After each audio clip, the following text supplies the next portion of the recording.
বাজারে যে কোনো একটা কেক কিনতে গেলেই 250 থেকে 300 টাকার নিচে কোনো রকম কেক পাওয়া যায় না। আজকে আমি আপনাদের সাথে শেয়ার করব এমন একটা কেক রেসিপি যেটা খেতে তো দুর্দান্ত লাগে, বানানোও হয়ে যায় খুব অল্প সময়ের মধ্যে। আর হ্যাঁ, বাজারের থেকে কোনো অংশে কম নয়, আমি বলবো বাজারের থেকেও অনেক বেশি ভালো। এটা যদি বাড়িতে বানিয়ে খেতে পারেন, এটা কিন্তু একদম টাটকা হবে। আর হ্যাঁ, খুবই স্পঞ্জি। তো চলুন চটপট করে দেখে নিই এই রেসিপিটা। এটা বানানোর জন্য একদম প্রথমেই যেটা নিয়েছি আমি এখানে বাটার আমি 1 চামচ নিয়েছি। আর তার মধ্যে দিচ্ছি এখানে আমি 2 চামচ পরিমাণ সাদা তেল। এই দুটোকে প্রথমে ভালো করে মিক্স করে নিচ্ছি। তো এখানে অয়েল আর বাটারটা ভালোভাবে মিক্স করে নিয়েছি। এরপর এর মধ্যে আমি অ্যাড করে দিচ্ছি ময়দা। এখানে আমি দিয়েছি 2 কাপ পরিমাণ ময়দা, তার সাথে দিয়েছি 2 কাপ পরিমাণ, যতটা পরিমাণ ময়দা নেবেন ঠিক ততটা পরিমাণই চিনির গুঁড়ো এখানে ব্যবহার করতে হবে। তো এই দুটো উপকরণ এখানে নিয়ে নিয়েছি। এরপর আমি এর মধ্যে অ্যাড করে দিচ্ছি ডিম এখানে দিচ্ছি আমি 3টে ডিমকে আমি ফাটিয়ে নিয়ে এখানে দিয়ে দিচ্ছি। আপনারা ডিম ছাড়াও কেক বানাতে পারেন এবং ওই রেসিপিটাও কিন্তু আমার চ্যানেলে দেওয়া রয়েছে এবং সেটা শর্টসে দেওয়া রয়েছে, চাইলে চেক করে নিতে পারেন। তো দেখুন এখানে আমি 3টে ডিম দিয়ে দিয়েছি। এরপর এর মধ্যে আমি অ্যাড করছি 1 কাপ পরিমাণ দুধ। এখানে মেজারমেন্টটা কিন্তু ভীষণ ইম্পর্ট্যান্ট। আমি যেই কাপে মেপেছিলাম সেই কাপেই কিন্তু সমস্ত উপকরণগুলো নিয়েছি।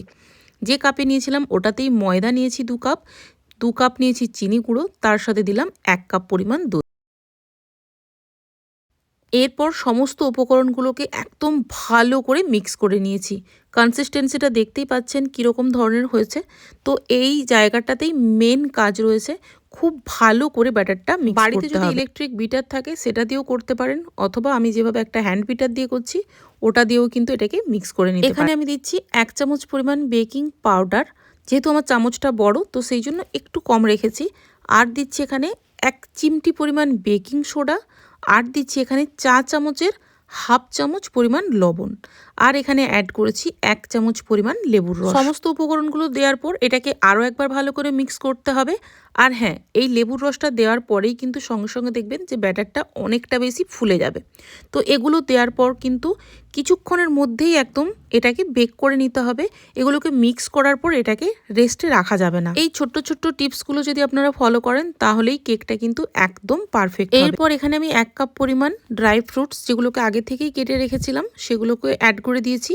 অ্যাড করার পর এটাকে আরও একবার ভালো করে মিক্স করে নিই। এখানে আমি দিয়েছি টুটি ফুটি, আমন্ড বাদাম, কিশমিশ, চেরি ফল আর দিয়েছি মোরব্বা। আপনারা আপনাদের মতো করে ড্রাই ফ্রুটসগুলো অ্যাড করতে পারেন, কাজু বাদামটাও অ্যাড করে দিতে পারেন। তো দেখুন এখানে আমি ভালো করে মিক্স করে নিয়েছি। এরপর এই ব্যাটার থেকে কিছুটা পরিমাণ ব্যাটার আমি আরেকটা পাত্রে ঢেলে নেব। যেহেতু আজকের কেকটা আমি মার্বেল কেক বানাচ্ছি তো সেই জন্য যেই ব্যাটারটা ঢেলে নিয়েছি ওর মধ্যে অ্যাড করে দিচ্ছি এখানে আমি 2 চামচ পরিমাণ কোকো পাউডার।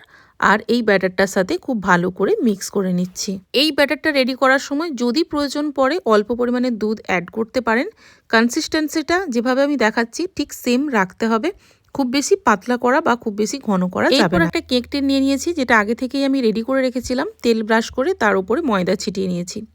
এরপর দেখুন যেই ব্যাটারটা আমার একদম সাদা সেটা প্রথমে দিচ্ছি একটুখানি, আর ওপর থেকে দিয়ে দিচ্ছি চকলেট যেটা অ্যাড করেছি সেই ব্যাটারটা। এইভাবে চামচে করে দিচ্ছি। আবার একবার এই সাদা বা প্লেন ব্যাটারটা দিতে হবে এবং তারপরে একইভাবে ওপর থেকে দিয়ে দিতে হবে চকলেট ব্যাটার। এই প্রসেসটা ততক্ষণ পর্যন্ত করতে হবে যতক্ষণ পর্যন্ত আপনার দুটো পাত্রের ব্যাটারটা পুরোপুরিভাবে শেষ না হয়ে যায়। তো এখানে আমি আরও একবার চকলেটের ব্যাটারটা দিচ্ছি। আর হ্যাঁ, চকলেটটা দেওয়া হয়ে গেলে এর ওপর থেকে দিয়ে দেবো এমনি প্লেন ব্যাটারটা। বন্ধুরা আপনারা অবশ্যই বাড়িতে একবার বানিয়ে দেখবেন। আমার মনে হয় না এর থেকে কেক বানানোর আর কোনো সহজ পদ্ধতি রয়েছে। কেকটা খেতে ঠিক যতটাই সুন্দর, দেখতেও ততটা সুন্দর। বাচ্চা থেকে বড় প্রত্যেকের ভীষণ পছন্দ হবে, এটুকু কথা দিতে পারি। আমি এখানে আরও একবার চকলেটের ব্যাটারটা ওপর থেকে দিয়ে দিচ্ছি। সেম ভাবে আমি পুরো ব্যাটারটা কিন্তু এখানে দিয়ে দিয়েছি এবং সমস্ত ব্যাটারটা আমার দেওয়া কমপ্লিট হয়ে গেছে। দেখতে কতটা সুন্দর লাগছে দেখুন। এরপর আমি দিয়ে দিচ্ছি ওপর থেকে যে টুটি ফুটি বা ড্রাই ফ্রুটসগুলো কেটে রেখেছিলাম তারই কিছুটা রেখে দিয়েছিলাম, এটাকে আমি ওপর থেকে সাজানোর জন্য এখানে দিয়ে দিচ্ছি। তো এটা কিন্তু পুরোপুরি রেডি। এটা রেডি করার পর এটাকে বাইরে রাখা যাবে না, খুব তাড়াতাড়ি বেক করে নিতে হবে। আপনারা চাইলে এটাকে কড়াইতে দিয়েও বেক করতে পারেন, আমি এখানে এয়ার ফ্রায়ারে করছি। আর এটাকে আমি এয়ার ফ্রায়ারে 145 ডিগ্রি সেন্টিগ্রেডে আমি মোটামুটি প্রথমে দেব 16 থেকে 17 মিনিটের জন্য। দেওয়ার পর এটাকে একবার চেক করে নিতে হবে, যদি না হয় আরও বেশ কিছুক্ষণের জন্য দেবো।